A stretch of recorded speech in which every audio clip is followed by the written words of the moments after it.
Ficai atentos a fim de terdes força para escapar de tudo o que deve acontecer.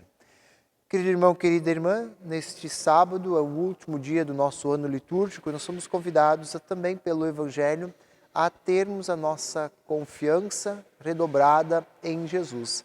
Ele que nos fortalece, Ele que nos dá também a segurança que precisamos no fim ou na caminhada que nós temos neste mundo. E é justamente a nossa fé em Jesus que nos vai fazer também podermos ter coragem, mas também a serenidade e a prudência para enfrentarmos cada momento também da nossa existência terrena.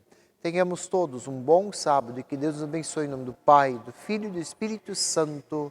Amém.